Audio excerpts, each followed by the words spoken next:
សាររដ្ឋអាមេរិកនិងកម្ពុជាបានពង្រឹងកិច្ចសហប្រតិបត្តិការក្នុងការប្រយុទ្ធប្រឆាំងការជួញដូរគ្រឿងញៀននិងឧក្រិដ្ឋកម្មឆ្លងដែនខណៈប្រតិបត្តិការរួមគ្នានាពេលថ្មីៗនេះបាននាំទៅដល់ការចាប់ខ្លួនជនបរទេសជាច្រើនអ្នកនិងការរឹបអូសគ្រឿងញៀនខុសច្បាប់ជាង200គីឡូក្រាមស្ថានទូតអាមេរិកប្រចាំកម្ពុជាបានសរសេរនៅលើ Facebook របស់ខ្លួននៅថ្ងៃទី20ខែសីហាថា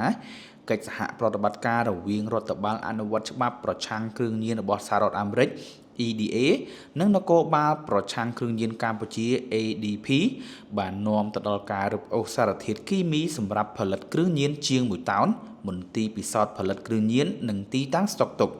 ស្ថានទូតបាននិយាយថាការខិតខំប្រឹងប្រែងរួមគ្នាដែលពាក់ព័ន្ធនឹងការិយាល័យ EDA នៅភ្នំពេញនិងរដ្ឋ New Jersey ក៏បានរកឃើញបណ្ដាញមួយនៅកម្ពុជាដែលត្រូវបានចោទថាបានប្រើប្រាស់រូបិយប័ណ្ណគ្រីបតូសម្រាប់លាងលុយជំនួសឲ្យក្រុម Sinaloa Cartel ដែលជាអង្គការជួញដូរគ្រឿងញៀនដ៏ធំរបស់មិចស៊ិកស្ថានទូតអាមេរិកបានចាត់ទុកប្រតិបត្តិការទាំងនេះថាជាឧទាហរណ៍មួយនៃសារៈសំខាន់នៃកិច្ចសហប្រតិបត្តិការអន្តរជាតិក្នុងការរុះរើបណ្ដាញឧក្រិដ្ឋកម្មឆ្លងដែននិងការពារប្រជាពលរដ្ឋនៃប្រទេសទាំងពីរជុំវិញបញ្ហានេះអ្នកនាំពាក្យក្រសួងមហាផ្ទៃលោកទូចសុខៈបានឲ្យដឹងថាកិច្ចសហប្រតិបត្តិការរវាងសមត្ថកិច្ចកម្ពុជានិងសហរដ្ឋអាមេរិកមិនមែនជារឿងថ្មីនោះទេប៉ុន្តែប្រតិបត្តិការថ្មីៗបង្ហាញថាការបន្តពង្រឹងភាពជាដៃគូរវាងប្រទេសទាំងពីរលោកថាកម្ពុជានិងអាមេរិកបានធ្វើការរួមគ្នាអស់ជាច្រើនទសវត្សរ៍ក្នុងការប្រយុទ្ធប្រឆាំងបទល្មើសឆ្លងដែនជាពិសេសការជួញដូរគ្រឿងញៀនលោកទូចសុខៈបានបន្ថែមថាកម្ពុជាកំពុងពង្រីកកិច្ចសហប្រតិបត្តិការទ្វេភាគីជាមួយសហរដ្ឋអាមេរិកដើម្បីឆ្លើយតបទៅនឹងការវិវត្តនៃបទល្មើសឆ្លងដែនលោកក៏បានលើកឡើងពីកិច្ចសហប្រតិបត្តិការជាមួយការិយាល័យស៊ើបអង្កេតសហព័ន្ធអាមេរិក FBI លើការងារជំនាញព័ត៌មាននិងផ្លូវច្បាប់ដោយផ្អែកលើគោលការណ៍គោរពអធិបតេយ្យភាពរបស់រដ្ឋលោកបាននិយាយថារដ្ឋាភិបាលកម្ពុជាបានបន្តបើកចំហចំពោះកិច្ចសហប្រតិបត្តិការអន្តរជាតិដើម្បីប្រយុទ្ធប្រឆាំងទាំងការជួញដូរគ្រឿងញៀននិងបទល្មើសឆ្លងដែនផ្សេងទៀតទីប្រឹក្សាផ្ដល់យោបល់ផ្នែកផ្នត់គំនិតនិងការស្រាវជ្រាវលោកសេសុជាតិបាននិយាយថាកិច្ចសហប្រតិបត្តិការរវាងប្រទេសនានា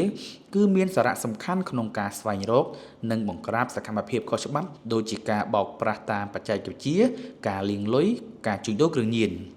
លោកបានអំពាវនាវឲ្យភាគីពាក់ព័ន្ធមានការបដិញ្ញាចិត្តពិតប្រាកដ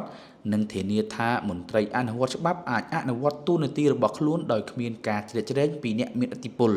លោកបានព្រមានថាសម្ពាធពីបុគ្គលមានអំណាចឬមានទំនាក់ទំនងផ្ទាល់ខ្លួនអាចធ្វើឲ្យការអនុវត្តច្បាប់មិនមានប្រសិទ្ធភាពនិងប៉ះពាល់ដល់ទំនុកចិត្តរបស់ប្រទេសជាដៃគូលោកសេសុជាតិបាននិយាយថាអ្នកដែលប្រព្រឹត្តខុសច្បាប់គួរត្រូវបានទុកឲ្យប្រព័ន្ធយុត្តិធម៌ដោះស្រាយដោយមិនគួរឲ្យមានការអន្តរាគមន៍ដែលប៉ះពាល់ដល់ភាពជឿជាក់លើការអនុវត្តច្បាប់បើសិនជាពួកគាត់នៅតែក៏ក្លឿនឬក៏ហ៊ានប្រព្រឹត្តឲ្យស្របទៅតាមគោលការណ៍ច្បាប់ពួកគាត់នឹងអាចបាត់បង់តួនាទីឬក៏អាចនឹងរងគ្រោះមកវិញនេះគឺជាបញ្ហាមួយដែលធ្វើឲ្យការអនុវត្តច្បាប់នៅពេលកន្លងមកជាប់គាំងហើយប្រទេសដែលជាដៃគូត្រូវបានវាយតម្លៃមកលើការអនុវត្តផងយើងថាមិនបានបំពេញទៅតាមអ្វីដែលជាកិច្ចសន្យាឬក៏មិនមានភាពស្មោះត្រង់ចំពោះការអនុវត្តដែលធ្វើឲ្យប៉ះពាល់ទៅដល់មុខមាត់និងកិត្តិយសអីចឹងជាដើម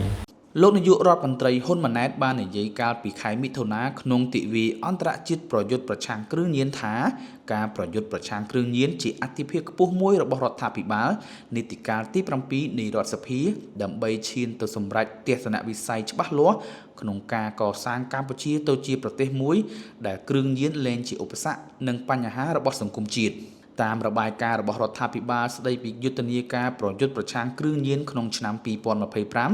អាជ្ញាធរបានបិទទីតាំងអាជីវកម្មចំនួន12កន្លែងនិងបង្ក្រាបបទល្មើសពាក់ព័ន្ធនឹងគ្រឿងញៀនជាង 10000 ករណី